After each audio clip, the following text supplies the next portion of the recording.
No, I'm calling the cops on you, man. Go ahead. It's all on camera. I have a weird confession to make.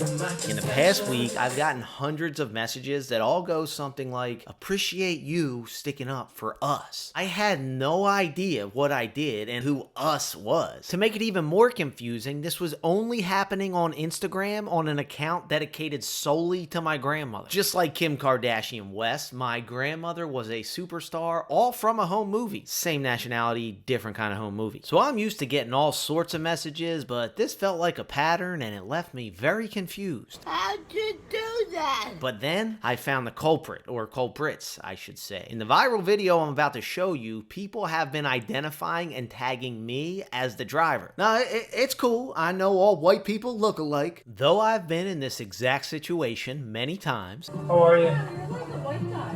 What's that? Are you like a white guy? Excuse me? You're like a normal guy? Like you speak English? And though it's tempting to take these people up on the cash they want to send me, especially since I could use it after what's been happening to Bitcoin, I have to admit the truth. I am not the Uber driver who kicks these people out for being racist. Sorry. No, you can get out of the car. I'm gonna What? cancel a ride.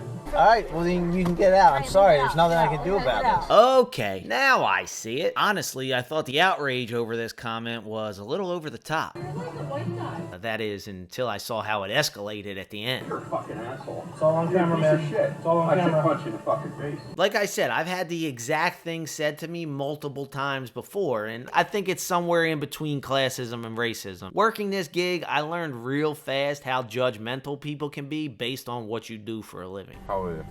29. Okay. What about you? 33. Oh, nice. All right, so now you know now your tip just went down.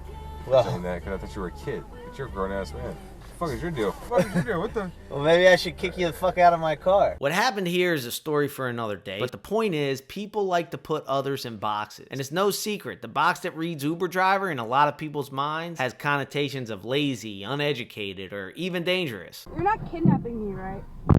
I wasn't planning on it. Okay. Why? Are you like valuable or something? The racism comes in when you associate those characteristics with skin color. When you associate white with being rich. Poor kids are just as bright and just as talented as white kids. When you associate white with not having to work a job like Uber. If you kick every Latino out of this country, then who is going to be cleaning your toilets, Donald Trump? When you associate white with speaking English. You're like a white guy.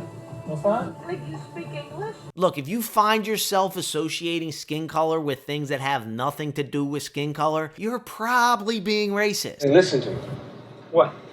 White men can't jump. Do you guys think I like being broke, working Uber, and balling out every time I step on the court? No, I just do those things to break stereotypes. Sorry. No, you can get out of the car. I'm gonna What? cancel a ride. That's inappropriate. What? It's completely inappropriate. If somebody was not white sitting in the seat, what would be the difference? Are you serious? She said, wow, you're a white guy. Stop. That's okay. I'm not gonna take the ride. You guys can get out. Really? Now, I ain't judging the guy. If you're familiar with my channel, you know I am the king of reacting first and then later realizing that maybe I could have handled things a little differently. But it got me thinking, kicking somebody out like that, do you think it's going to change that person's mind? Or will it just make them think that they're being treated unfairly and double down on their own opinion? You're a fucking asshole. It's all on You're camera, a man. piece of shit. It's all on I should camera. punch you in the fucking face. That said, I know the chip on my shoulder would have given them the boot just for talking to me like that. And I'm not saying it would have been right to do that. I'm just saying I understand that we're emotional creatures. That's why I can't judge this driver too hard. But because of his reaction, this video is about to go from 0 to 100 real quick. Do you guys own the place? That's great. Everyone's gonna know.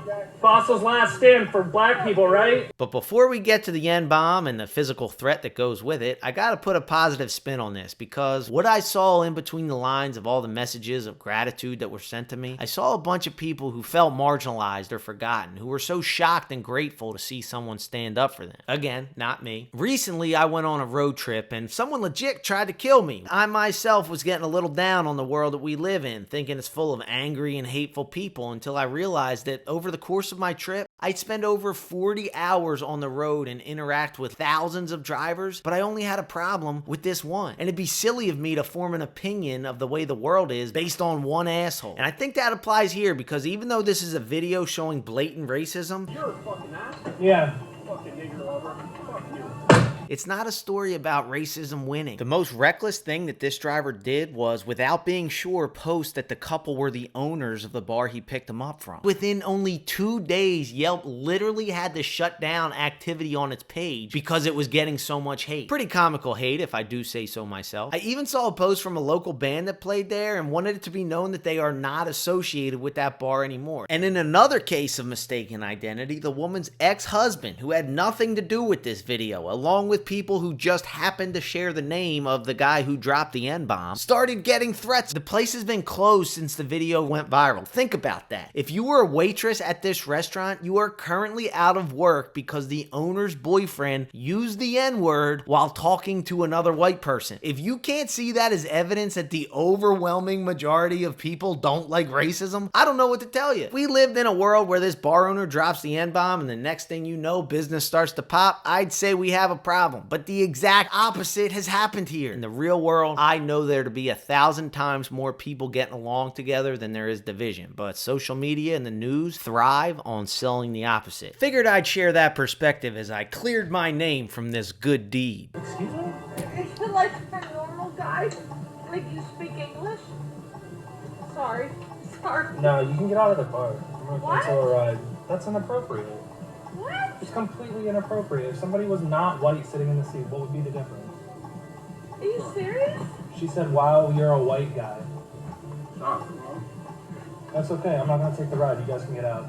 Really? Yeah, completely inappropriate. Oh, you're a fucking asshole. It's all on You're camera, a piece man. of shit. It's all on I should camera. punch you in the fucking face. You're gonna threaten me? Yeah, Assault. Yeah, fuck you. Wow. Because you guys are racist fucks. You're a fucking asshole. Yeah. Fucking nigger lover. Fuck you. Get the fuck out of here. No, I'm calling the cops on you, man. Go ahead. It's all on camera. It's all on camera. Do you guys own the place? Is it your place? That's great. Everyone's gonna know. Fossil's last stand for black people, right? Yeah, fuck off.